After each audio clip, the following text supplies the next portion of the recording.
আমি তার শখের বউ হতে পারলাম না। প্রতিটা দিন, প্রতিটা সময়, প্রতিটা মাস, প্রতিটা বছর আমাকে শুনতে হয়। এই কথাগুলো শুনতে শুনতে আমি বোরিং হয়ে গেছি। আসসালামু আলাইকুম, কেমন আছেন সবাই? আমি বাসা থেকে চলে যাচ্ছি, অনলি একটা বোরকা পরেই চলে যাচ্ছি, কারণ আমার আর বাসাতে থাকা হবে না। আমাকে সব সময় অলওয়েজ টাইম সে আমাকে বলে যে তুমি বাসা থেকে চলে যাও, তুমি চলে গেলে আমি হ্যাপি থাকবো। প্রতিটা সময় ফোন করলেই আমাকে বলে যে তুমি চলে গেলে আমি ভালো থাকবো। বাই দ্য ওয়ে, আমি তার ফ্রেন্ডের কাছ থেকে শুনছি সে অন্য একটা মেয়েকে ভালোবাসে, এর জন্য আমাকে বলে যে তুমি আমার মনের মতো হইতে পারো নি। যাই হোক, আমার দুইটা বাচ্চা, আমার একটা ছেলে একটা মেয়ে, একটা ছেলে একটা মেয়ে দুইটা নিয়েই আমি চলে যাব। আমার বাচ্চাদের যে রেখে যাব তা তো হয় না, আমি আমার বাচ্চাদেরকে নিয়ে যাব। এজন্য বাচ্চা দুইটা নিয়ে আমি চলে যাচ্ছি। আর দেখেন, প্রথমে ইজি বাইকে উঠছিলাম, এখন আমি মোটরসাইকেল করে চলে যাব। যাই হোক, সে কিন্তু একটি বারের জন্য আমাকে বলে না যে তুমি যেও না। সে আমাকে সব সময় বলে যে তুমি চলে যাও, তুমি আমার শখের মানুষ না, আমার শখের মানুষ অন্য কেউ।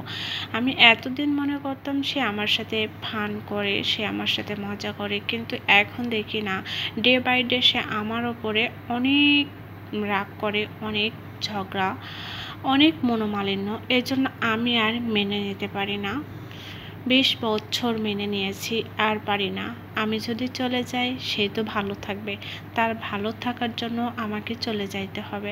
যাওয়ার সময় আমার মেয়েটা বাহানা করলো যে আম্মু আমি একটু পার্কের মধ্যে যাব, যেহেতু মেয়েটা বড় ছেলেটা ছোট, এর জন্য তো মেয়েকে নিয়ে একটু পার্কের মধ্যে গেলাম, যেহেতু আমার বাসা থেকে বেশ কিছু দূরে আছে এই জন্য।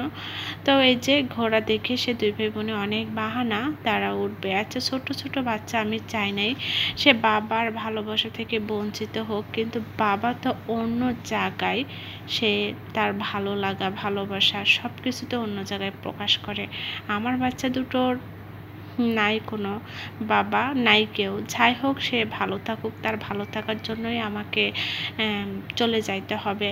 আমি তার ভালো রাখার জন্যই আমি তার বাসা থেকে চলে যাব।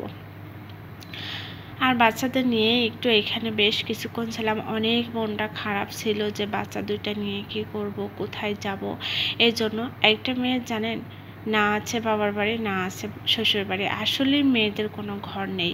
একটা মেয়ে যদি নিজস্ব ঘর থাকতো, তাহলে সেই ঘরে তো কেউ বলতে পারতো না যে তুমি আমার বাসা থেকে বের হয়ে যাও, তুমি আমার শখের মানুষ না, তুমি যতক্ষণ আমার রুমে থাকবা ততক্ষণ আমার মনের শান্তি নেই। এই কথাগুলো কেউ বলতো না একটা মেয়ের যদি বাড়ি থাকতো। এর জন্য প্রত্যেকটা মেয়েদের নিজের বলে কোনো কিছু হওয়া দরকার আমি মনে করি। আসলে সবার ভাগ্য তো সবার না, আমার ভাগ্য নাই খারাপ, কিন্তু আছে না অনেকের ভাগ্য অনেক ভালো আছে।